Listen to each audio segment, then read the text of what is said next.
Buscamos Mateo capítulo 14.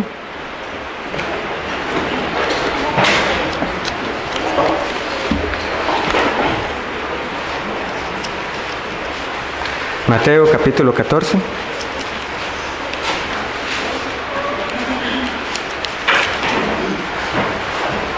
Versículo 22, dice así. Mateo 14, versículo 22. Enseguida Jesús hizo a sus discípulos entrar en la barca e ir delante de él a la otra ribera, entre tanto que él despedía a la multitud. Despedida la multitud, subió al monte a orar aparte, y cuando llegó la noche, estaba allí solo, y la barca estaba en medio del mar, azotada por las olas, porque el viento era contrario. Mas a la cuarta vigilia de la noche, Jesús vino a ellos, andando sobre el mar. Y los discípulos, viéndole andar sobre el mar, se turbaron, diciendo: «¡Un fantasma!», y dieron voces de miedo. Pero enseguida Jesús les habló, diciendo: «Tened ánimo, yo soy, no temáis». Entonces le respondió Pedro y dijo: «Señor, si eres tú, manda que yo vaya a ti sobre las aguas». Y él dijo: «Ven». Y descendiendo Pedro de la barca, andaba sobre las aguas para ir a Jesús, pero al ver el fuerte viento tuvo miedo, y comenzando a hundirse, dio voces, diciendo: «Señor, sálvame». Al momento, Jesús, extendiendo la mano, asió de él y le dijo: «Hombre de poca fe, ¿por qué dudaste?». Y cuando ellos subieron en la barca, se calmó el viento. Entonces los que estaban en la barca vinieron y le adoraron, diciendo: «Verdaderamente eres Hijo de Dios». Pueden tomar asiento, hermanos.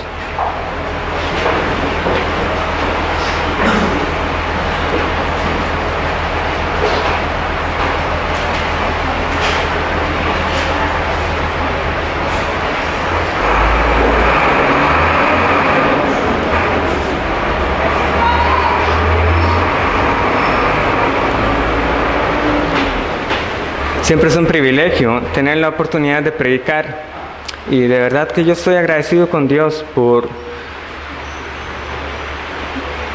cada vez que Él me permite que así lo haga. No obstante, cuando yo leo los testimonios de diversos pastores que están vivos ahora o que ya han fallecido, yo sé que me falta muchísimo para exponer la palabra, no como yo quisiera, sino como la palabra misma exige que ella sea predicada. Y aún así puedo darme una idea cuando estos hombres hablan y comparten sus experiencias, cuando ellos dicen que no han predicado un buen sermón. Piper dice que los lunes para él, más que un pastor guía, se siente como una oveja quebrada en busca de pasto. Spurgeon comparte un relato cuando predicó 2 sermones. En el primero de ellos, él dice que a su juicio fue uno de los sermones más pobres, tanto así que lo terminó a duras penas, balbuceaba y forcejeó. Y él sintió que había sido un completo fracaso y fue humillado grandemente. Cuando él llegó a la casa, él llegó y postrado oró y dijo: «Señor Dios, tú puedes hacer algo con nada. Bendice ese sermón pobre». Y a lo largo de toda la semana él estuvo orando de esa manera. Él se despertaba en la noche y oraba esa oración. Entonces él determinó que el próximo domingo se redimiría y predicaría un sermón excelente. Y así fue. Llegó ese domingo y fue algo maravilloso. Y él se sentía que había hecho un buen trabajo. La gente al final de ese sermón llegó y lo cubrió de alabanzas y lo felicitaba. Y esa noche él dice que durmió como un bebé. No obstante, se hizo la pregunta: mediré los resultados de esos 2 sermones. Y en uno de ellos, el que para él había sido un mal sermón, él pudo rastrear que más de 40 personas fueron convertidas. Y este sermón que para él había sido excelente, ni una sola. Definitivamente nada podemos hacer sin la ayuda del Espíritu Santo. Y esto lo digo porque yo no sé, hermanos, si el sermón último que prediqué de Juan 6 fue bueno o malo. No es que yo no tenga que ser diligente en la forma de prepararlo, pero los resultados no dependen de mí y los resultados tampoco dependen de usted. Y yo le pregunto a usted, han pasado semanas desde ese sermón, y no lo digo solo por el mío, sino por todos los que, tanto el pastor como otros hermanos, fielmente han predicado acá. Y yo le pregunto, ¿ha habido cambios en su vida? ¿Sigue usted inmutable? Y hoy, esta noche, usted tiene la oportunidad nuevamente, por la misericordia de Dios, de que la palabra sea predicada. ¿Y qué hará? ¿Pondrá en práctica lo que aquí se dice o seguirá indiferente? Oremos. Señor, tú eres quien puede bendecir un pobre sermón para que almas caigan rendidas a ti. Y esta noche te rogamos que nos protejas del error, que tu nombre sea exaltado, que tu Hijo Cristo sea glorificado. Oh Señor, que sea tu palabra la que nos cambie. Nuestros esfuerzos humanos son vanos e inútiles, pero tu Espíritu Santo puede transformar el corazón más duro. Y te ruego que no solo acá, sino en cada lugar donde un hombre está predicando tu palabra con temor y reverencia, que tu Espíritu Santo lo esté guiando. Oh Señor, y que tu palabra corra y sea glorificada. Te lo pedimos en el nombre de Cristo. Amén. Versículo 22 dice, enseguida. Este enseguida se refiere claramente a lo que sucedió después de la alimentación de las más de 5,000 personas. Y vemos entonces lo que sucede. Dice, enseguida Jesús hizo a sus discípulos entrar en la barca e ir delante de él a la otra ribera, entre tanto que él despedía a la multitud. Con respecto a esto, sí, vamos a aclarar solamente una diferencia que podría uno quizás notar cuando uno lee los tres pasajes paralelos. Por ejemplo, podemos ver el versículo 34. Dice que terminada la travesía, vinieron a tierra de Genesaret. Vamos un momento a Juan 6.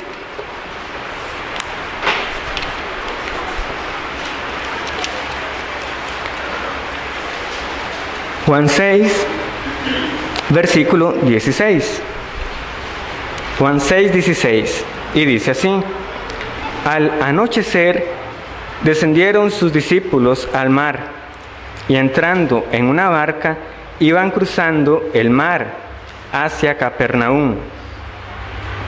Ahora vamos al otro pasaje paralelo, que es Marcos capítulo 6.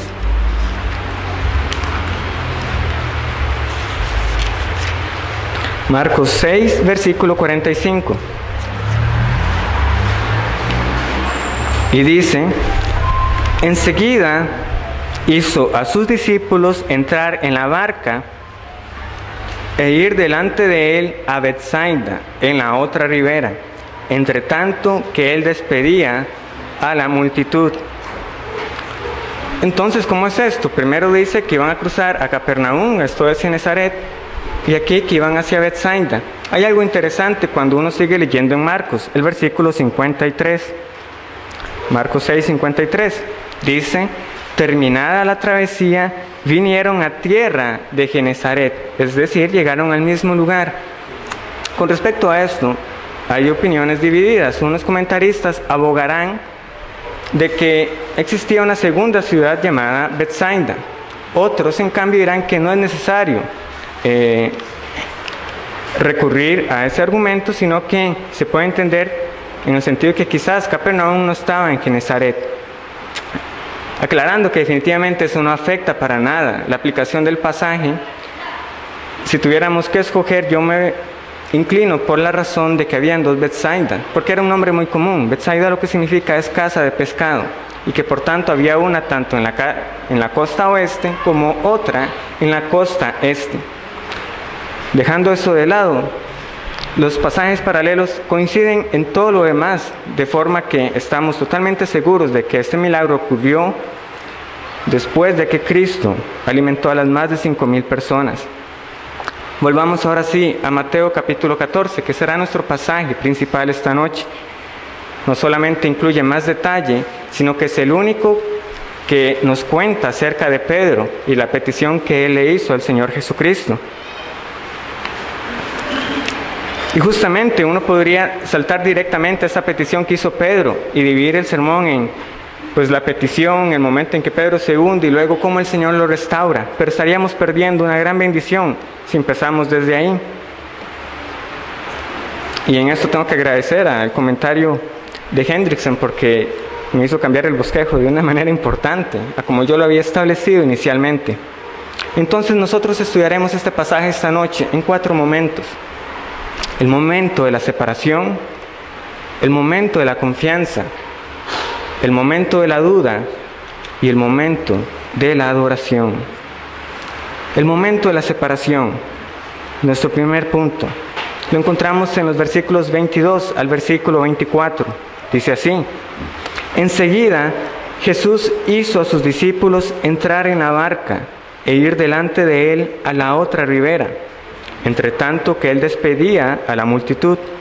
Despedida a la multitud, subió al monte a orar aparte. Y cuando llegó la noche, estaba allí solo.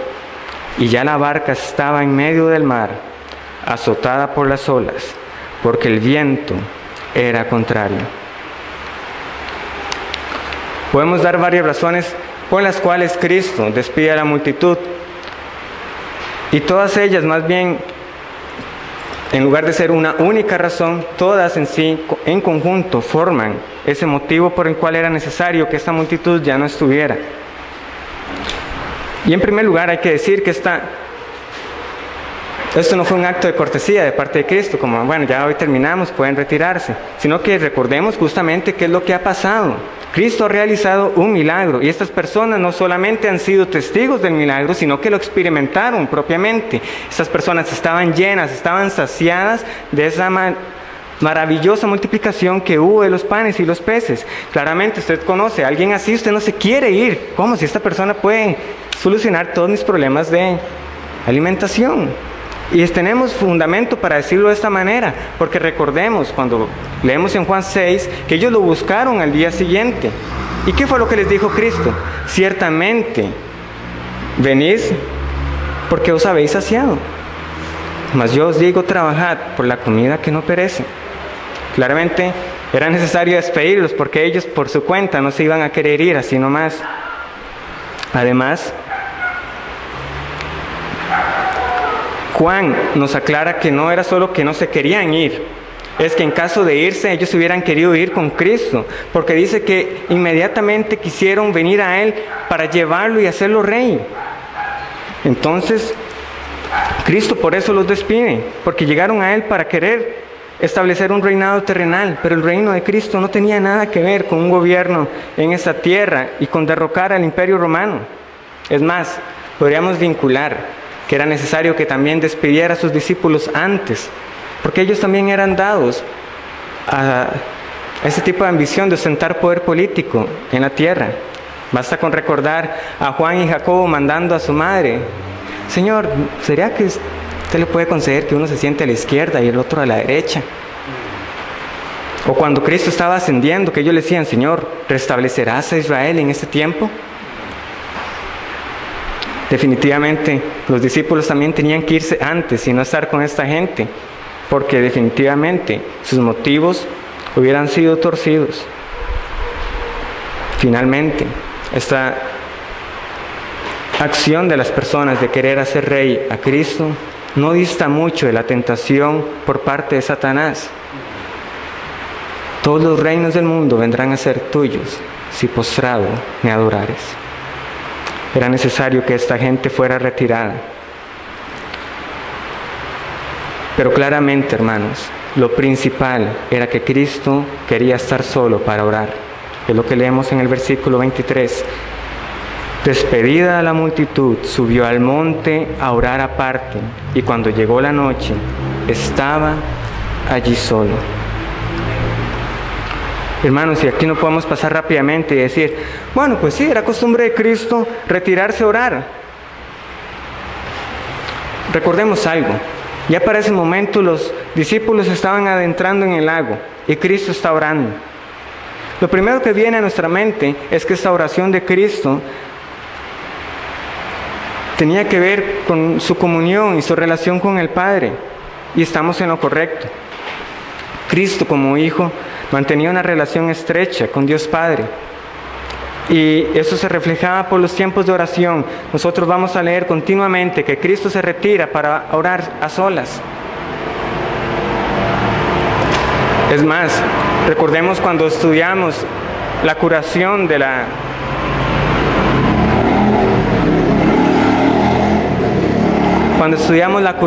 la suegra de Pedro, que la gente al darse cuenta vino entonces ¿de qué? De noche, y se agolparon todos en la casa. ¿Para qué? Para que curaran a las personas. Y nosotros leemos que durante toda la noche Cristo estuvo sanando y expulsando demonios. ¿Dejó Cristo de orar ese día? No, hermanos. Nosotros leemos que como entonces estuvo toda la noche ocupado, se levantó muy temprano. Y nosotros leemos literalmente que muy de mañana, siendo aún oscuro, salió y se fue a un lugar desierto y allí oraba. Cristo era un hombre de oración. Pero sabemos además, porque las Escrituras así nos lo enseñan, que Cristo no solamente oraba cuando lo hacía por esa relación entre Él y su Padre, sino que también oraba por sus discípulos y por los que habían de creer en Él. La oración más ejemplar es la que vemos en Juan 17, que nuestro hermano Olger ha estado compartiendo cuando ha tenido la oportunidad de predicar. No ruego por el mundo, sino por ellos, porque tuyos son y tú me los diste. Cristo ora por su pueblo y oraba por sus discípulos. Y esto lo digo, hermanos, porque tenemos entonces terreno suficiente para poder afirmar que cuando Cristo se retiró al monte para orar, Él estaba orando en ese momento también por sus discípulos. Y en ese momento que las olas azotaban esa barca, que ellos estaban en medio de la nada, Cristo oraba por ellos.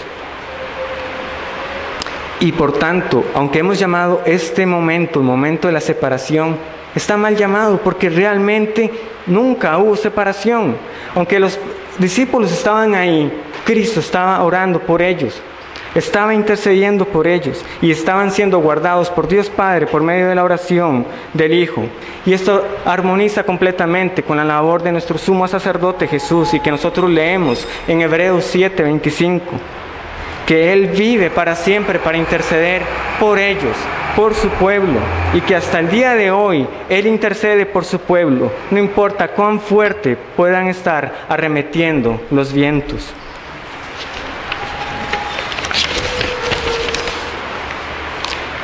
Claramente, para los apóstoles era otro panorama. En Marcos leemos que ellos estaban remando con dificultad a causa del fuerte viento. Y es cierto, hermanos, algunos de ellos eran pescadores y estaban acostumbrados a estar a esas horas en el mar, a enfrentar tormentas. Nosotros no leemos que en esta ocasión estuvieran asustados por la tormenta, pero claramente el panorama no era para estar alegre y contento. Había un fuerte viento que les impedía el avance. Era oscuro. Estaban agotados de estar luchando contra la fuerza del mar. Y de un momento a otro, algo se les aparece. Un fantasma, dicen ellos. Y esto introduce nuestro segundo punto, el momento de la confianza. Porque veamos qué es lo que pasa. Versículo 25. Mas a la cuarta vigilia de la noche, Jesús vino a ellos andando sobre el mar. Y los discípulos, viéndole andar sobre el mar, se turbaron, diciendo: un fantasma, y dieron voces de miedo. Pero enseguida Jesús les habló diciendo: tened ánimo, yo soy, no temáis. El momento de la confianza. El Señor estaba ahí y Él ha dicho: no temas. La palabra fantasma que nosotros leemos acá es una transliteración prácticamente de la palabra en griego, que es también fantasma, y que significa un espectro, un espíritu. Y antes de uno juzgar, es que en esa época pues sí creían en esas cosas. Ay, hermanos, uno puede hacer sondeos todavía ahora y la gente es igual de creyencera que antes. Y no solamente fantasmas, que uno, no, yo no creo en esas cosas. Véalos ahí un 31 de diciembre comiéndose 12 uvas, poniéndose ropa interior, qué sé yo, violeta, amarilla, o dando vueltas con una maleta para viajar durante todo el año. Y esta semana que pasó, que martes 13, yo pensé que eran solo los viernes 13. No, resulta que los martes también, y hay hoteles que ni tienen piso 13, me estaba enterando por ahí. Y nos sorprendemos porque ellos dicen que vieron un fantasma. Hermanos, habían razones para pensar en esa época tal cosa. Usted no ve a personas caminar sobre las aguas. Y ese es el milagro. Las personas no caminan sobre las aguas. Podremos nadar, podremos flotar, pero no caminamos sobre ellas. Y veamos, hermanos, que la barca seguía flotando normalmente.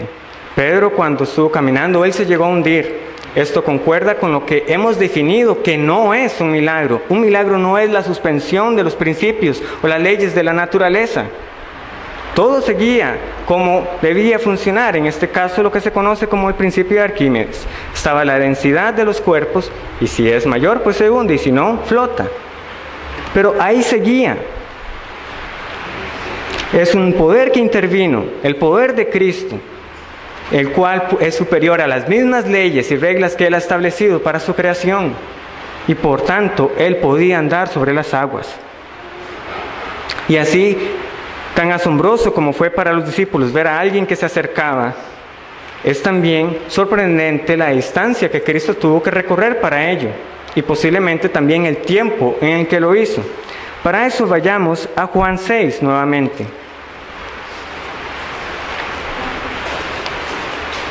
Juan 6.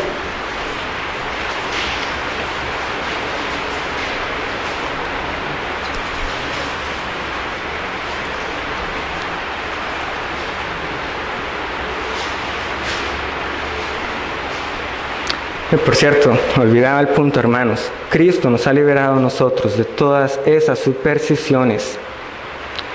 No participemos de ellas. Somos libres en Cristo para estarnos sujetando a ese tipo de creencias. Versículo 19, dice así, Juan 6, 19. Cuando habían remado como 25 o 30 estadios, vieron a Jesús que andaba sobre el mar y se acercaba a la barca, y tuvieron miedo. Regresemos a Mateo capítulo 14.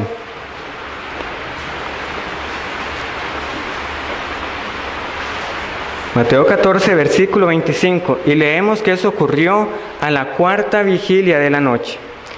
25, un estadio, se tiene la convención que eran 180 metros, por tanto, haciendo las matemáticas, Cristo caminó de 4.5 a 5.4 kilómetros.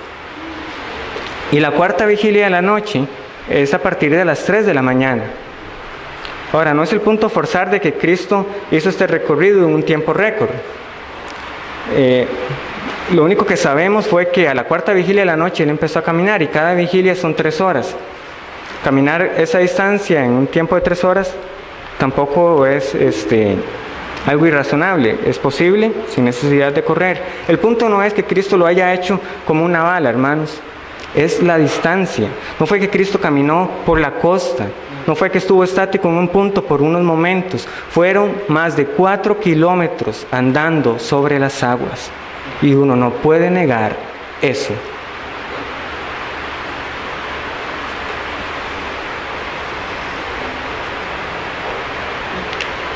Era un milagro.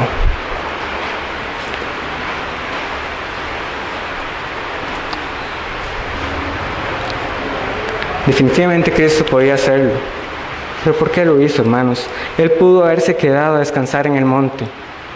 o en algún lugar cercano. Contrario a Sansón, que el hermano Eric mencionaba en la mañana, Cristo no vino como él a jactarse de ser un superhombre con gran fuerza. Ciertamente él realizó grandes proezas, hermanos, pero él no se dotó a sí mismo de habilidades superhumanas.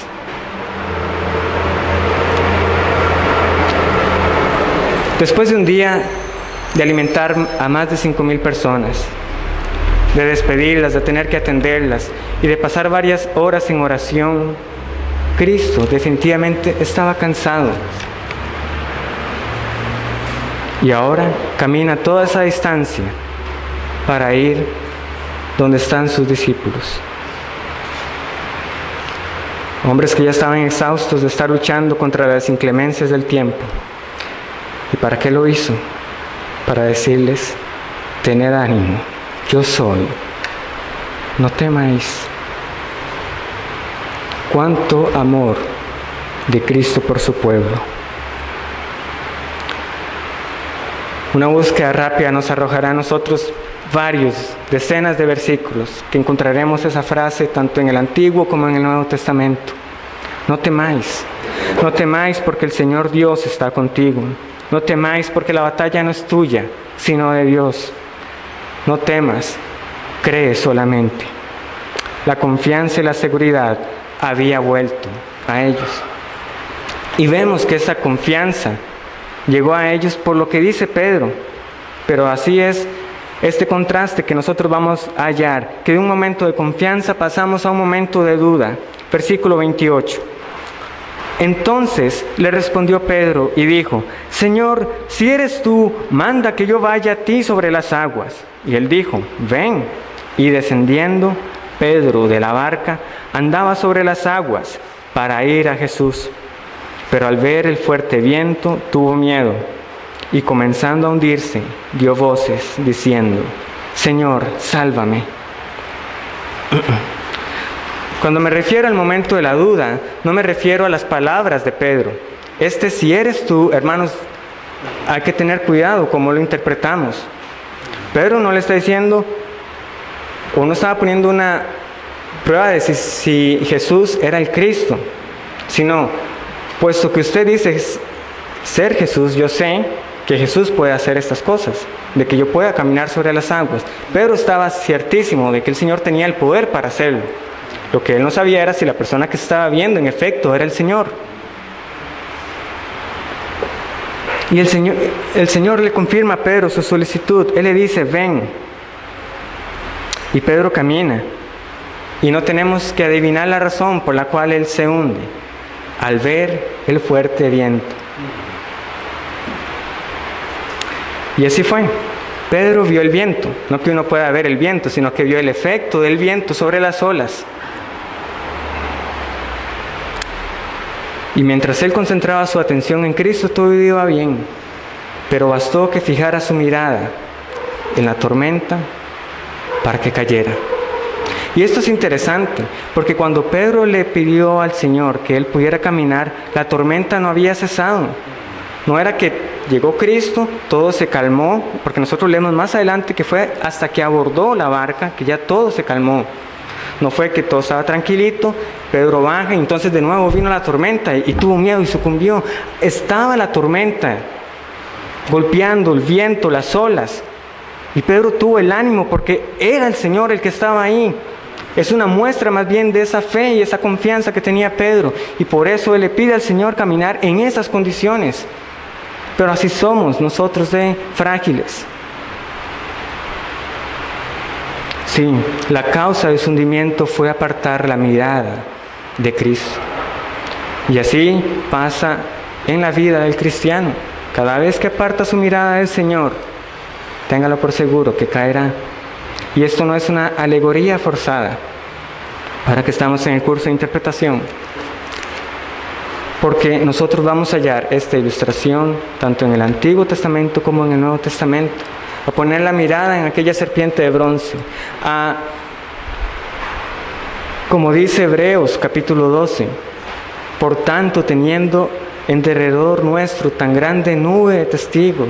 Despojémonos de todo peso y del pecado que nos asedia y corramos con paciencia la carrera que tenemos por delante, puesto los ojos en Jesús, el autor y consumador de la fe, el cual por el gozo puesto delante de él menospreció el oprobio y se sentó a la diestra del trono de Dios. O Colosenses capítulo 3. Si pues habéis resucitado con Cristo, poned la mira en las cosas de arriba y no en las de la tierra. Somos mandados a no apartar nuestra vista de nuestro Señor.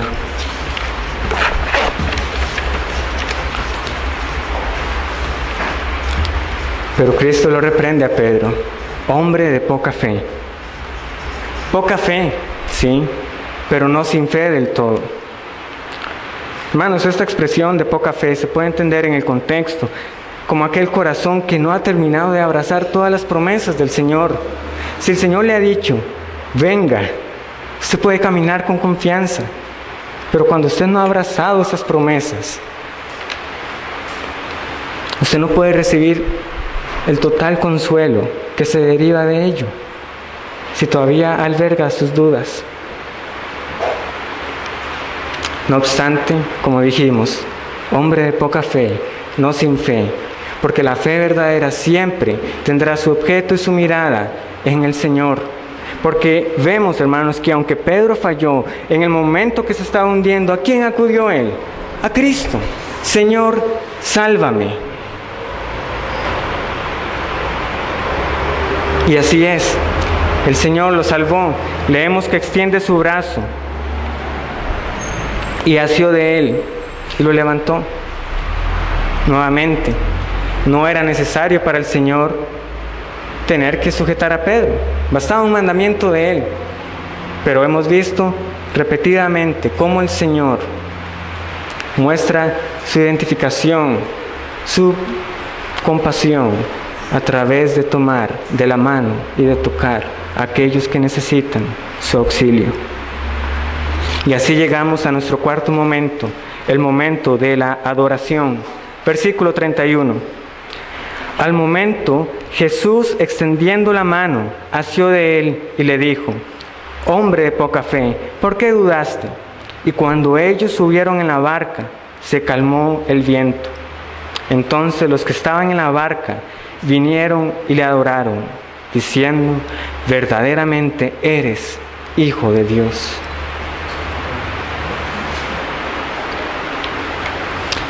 Esta es la segunda ocasión que Cristo calma los vientos y los mares. Y nosotros podemos encontrar unos paralelismos sorprendentes, porque los discípulos también se asustaron en aquella ocasión, no solamente Pedro. Y también el Señor los amonestó de una forma similar, incluso en Marcos de una forma más severa: ¿cómo no tenéis fe?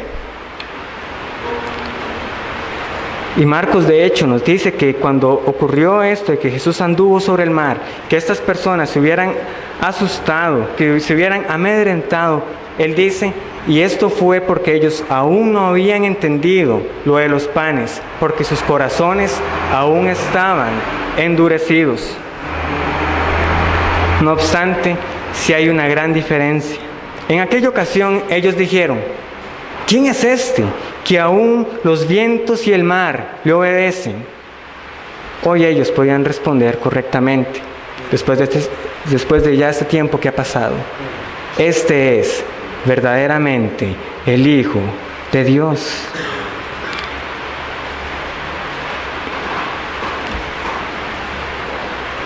Y así, más adelante, Cristo les preguntará: ¿y quién dicen los hombres que soy yo? O en el caso de Juan, cuando él les pregunta: ¿queréis iros acaso vosotros también?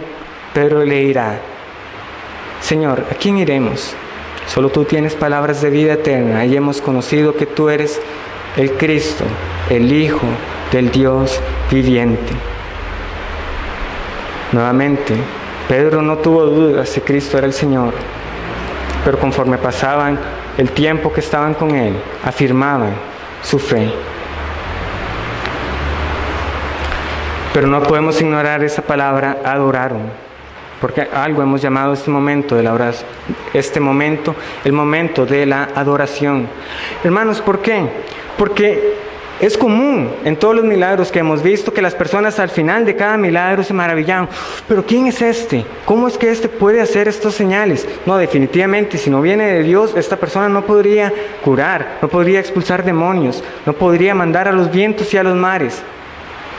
Pero hermanos, ese asombro sin adoración de nada vale. Usted puede pasar su vida con el entendimiento correcto. Sí, yo sé quién es Jesús. Yo sé lo que Él hizo. Puede conocer las doctrinas correctas. Sin adoración, usted está muerto. Saber quién es Cristo implica adorarlo.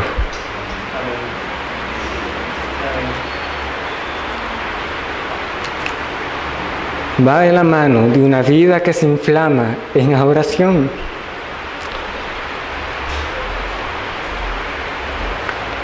¿Cuántas multitudes se asombraron? Tiene que venir de Dios, pero no le adoraron.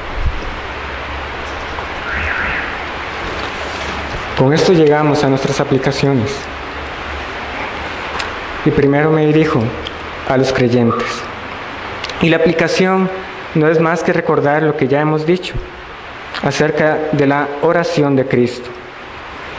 Alguno hubiera esperado que yo terminara con una exhortación a que no apartemos nuestra mirada del Señor, que cuando estamos en medio de las pruebas no cometamos el error de poner nuestra mirada en las pruebas, sino en Cristo. Y está bien.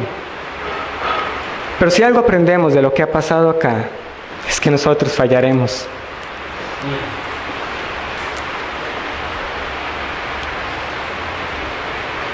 Y no digo esto como una excusa para decir, ya sí, pues, como uno no iba a ser perfecto en esta vida, pues, y todo tranquilo. Todo lo contrario, jamás.